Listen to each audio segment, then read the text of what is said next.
अस्सलाम वालेकुम नाज़रीन, मां आहियां शुएब अली उमरानी ऐं तव्हां ॾिसी रहिया आहियो BR time news.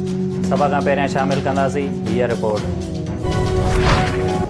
Election commission वफ़ाक़ी वज़ीरनि जा इल्ज़ाम रद्द करे छॾिया। इलेक्शन कमीशन ऐं चीफ इलेक्शन कमिश्नर ते इल्ज़ाम लॻाईंदड़ वफ़ाक़ी वज़ीरनि फवाद चौधरी ऐं एज़म सवातीअ खे नोटिस ॾियण जो फ़ैसिलो। एज़म सवातीअ खां सबूत ॾियण जो फ़ैसिलो।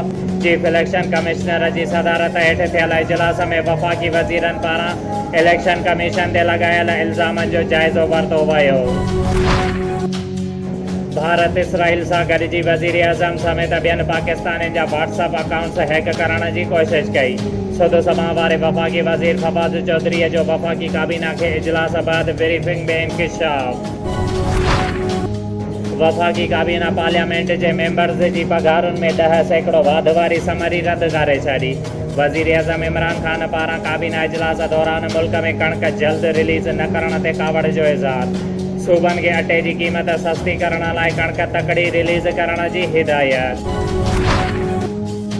वफ़ाक़ी सरकार आम वापे जूं शयूं महांगियूं थियण जो सबबु कोरोना खे करार ॾेई छॾियो। अटे गिह खंडु ऐं दालियुनि जे एहसास प्रोग्राम तहत टारगेट ते सब्सिडी ॾियण जो ऐलान। नाणे वारे वज़ीर शौकत तरीन चयो आहे त कोरोना वायरस सबबु दुनिया में आम वापे वारियूं शयूं महांगियूं थियूं। अॻूणे वज़ीर आज़म शाहिद ख़ाक़ान अब्बासीअ चयो आहे त अॼु ताज़ा तरीन स्कैंडल कणक आहे। मुल्क खे 100 अरबे रुपयनि जो नुक़सान ते नेब ख़ामोश आहे। नून लीग तर्जुमान मरियम औरंगज़ेब चयो आहे त इमरान माफ़िया कणक जी इम्पोर्ट ज़रिए क़ौम जे खीसे ते अरबे रुपयनि जो धाड़ो हयो। सिंध में कमंद जो फी मण अघु केतिरो मुक़ररु कजे ऐं शुगर मिल्स कॾहिं खां हलाइजनि। सिंध जे ज़राअत वारे सलाहकार वटि गॾिजाणी दौरान आबादकारनि ऐं शुगर मिल्स मालिकान में इतफ़ाक़ न थी सघियो। NCOC सरबराह असद उमर चयो आहे त कोरोना वायरस जी चौथी लहर कमज़ोर थी रही आहे। हाणे तालीमी इदारा या कारोबार बंदि करण बदिरां वैक्सीन न लॻाईंदड़नि ते बंदिशूं वधायूं वेंदियूं। इस्लामाबाद में प्रेस कॉन्फ्रेंस कंदे असद उमर चयो त वैक्सीन न कराईंदड़नि ते फ़ज़ाई पाबंदी हूंदी। बिना वैक्सीन वारो रेस्टोरेंट, शॉपिंग मॉल्स, तालीमी इदारनि, होटल्स ऐं तफ़रीह मागनि ते बि न वञी सघंदो। सिंध हुकूमत अदाकार उमर शरीफ़ जे इलाज लाइ 4 करोड़ रुपया जारी करे छॾिया। नाणे वारे वज़ारत पैसा जारी करण वारो नोटिस बि जारी करे छॾियो। सिंध हुकूमत चयो आहे त उमर शरीफ़ जे अमरीका रवानगीअ लाइ एयर एम्बुलेंस जो बि इंतज़ाम कयो वियो आहे। मोरो में ज़मीन जी मालिकियत ज़रदारी बिरादरी ऐं अबड़ा बिरादरीअ जे ॿिनि धुरियुनि में झेड़ो थी पियो, जंहिं जे नतीजे में ॿिन्ही पासे हिक ॿिए मथां फायरिंग। झेड़े जे नतीजे में गोलियूं लॻण सबबु हिकु ॼणो अब्दुल गफूर अबड़ो क़तल, जॾहिं त ज़रदारी बिरादरीअ जा 5 ॼणा ज़ख़्मी थी पिया, जिन में सिकंदर ज़रदारी संदसि 3 भाइर ज़ुल्फ़कार आशिक़ ज़रदारी समेत 5 ॼणा ज़ख़्मी थी पिया। जॾहिं त पुलिस मौक़े वारी जाइ तां पिणु गुम थी वई। जॾहिं त अबड़ा बिरादरीअ जे माण्हुनि लाश खणी मोरो दर्स बाईपास ते धरणो हणी वेही रहिया, जंहिं सबबु सिंध पंजाब ईंदड़ गाॾियूं बीही रहियूं। इतलाबाद SSP नुशर फ़िरोज़ अब्दुल क़य्यूम पताफ़ी पहुची इंसाफ़ जी ख़ातिरी कराई। ॿी तरफ़ क़तल थियल जे भाउ वकील सिकंदर अबड़ो ॿुधाए त ज़मीन असांजी आहे। असलम अमीन आराईअ सां जहिड़ो हुयो, जंहिंजो 2 ॾींहं अॻु मुज़फ़र जमालीअ जे संजे में फ़ैसिलो थियो हुयो, जंहिं में माप जो बि चयो वियो हुयो। विच में ज़रदारी बिरादरी जा माण्हू हथियार खणी पहुता, फायरिंग करे असांजे भाउ खे क़तल कयो वियो।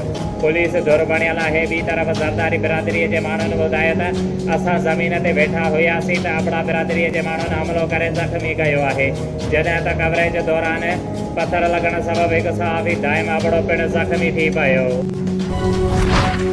डिप्टी कमिश्नर शहीद बेनज़ीराबाद आमिर हुसैन पांवर अवामी शिकायतुनि ते अॼु ओचितो दौड़ शहर जे मुख़्तलिफ़ इलाइक़नि जो दौरो करे तामीर थींदड़ डिग्री कॉलेज ऐं स्टार कॉलोनी विच में जुड़ंदड़ चौदीवारीअ जो मुआइनो कयो। हुन मौक़े ते PP ज़िलई सदर अली अकबर जमाली ऐं डिग्री कॉलेज जे प्रिंसिपल अली मसइलनि बाबति डिप्टी कमिश्नर खे आगाही ॾिनी। DC शहीद बेनज़ीराबाद असिस्टेंट कमिश्नर दौड़ के मसइले जे हल लाइ कमेटी ठाहे रिपोर्ट ॾियण जी हिदायत कई।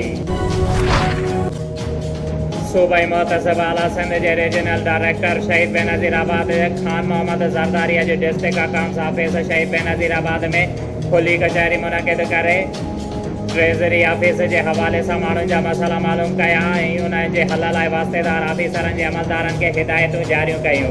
उन मौक़े ते ऑफिसरनि सां ॻाल्हाईंदे रीजनल डायरेक्टर खान मोहम्मद ज़रदारी चयो त ज़िले शहीद बेनज़ीराबाद जे सरकारी मुलाज़िमनि ऐं पेंशन जे अवाम जा डिस्ट्रिक्ट अकाउंट्स ऑफिस जे हवाले सां मसइला मालूम करण लाइ खुली कचहरी मुनक़िद कई वई आहे त जीअं सरकारी मुलाज़िमनि जा मसइला हल करे खेनि रिलीफ फ़राहम कयो वञे। दौड़ शहर जी रहवासड़ फरज़ाना ख़ासकेली पंहिंजे मुड़ुस सुल्तान बिरोईअ सां गॾु नवाब शाह प्रेस क्लब ॿाहिरां एहतिजाजी मुज़ाहिरो कंदे दाईंदे चयो आहे त मुंहिंजी शादी पहिरियां ज़ाहिद ख़ासकेलीअ सां थियल हुई, जंहिं मां मूंखे 2 पुट ऐं न्याणीअ जो औलाद आहे, जंहिं मां मूंखे पंहिंजे पहिरें मुड़ुस ज़ाहिद हुसैन ख़ासकेलीअ खां 4 महीना पहिरियां घरेलू मसाइलनि जे करे मां तलाक वरिती, जंहिं बैदि मां सुल्तान बिरोईअ सां नवाब शाह जी अदालत में शादी कई, जंहिं तां मुंहिंजो वालिद अहमद ख़ान ख़ासकेली पहिरें मुड़ुस ज़ाहिद ख़ासकेली, उनजो वालिद मोहम्मद ख़ान ख़ासकेली, अख़्तर मुरीद शोभान ख़ासकेली, अॻवान MPA सलीम रज़ा जलवाणी मुंहिंजे जान जा दुश्मन बणिजी विया आहिनि। जॾहिं त असांखे क़तल करण लाइ मुख़्तलिफ़ जॻहियुनि ते ॻोल्हे रहिया आहिनि। उन्हनि चयो त असांखे तहफ़ुज़ लाइ पुलिस वटि विया आहियूं, लेकिन पुलिस असांजी मदद नथी करे। जॾहिं त असांखे मज़कूर बासरनि मां जान जो ख़तरो आहे, उन्हनि मुतालबो कयो त असांखे तहफ़ुज़ ॾिनो वञे। शोएब अली उमराणीअ खे ॾींदा इजाज़त। वधीक ख़बरुनि ऐं अपडेट्स लाइ ॾिसंदा रहो BR टाइम न्यूज़।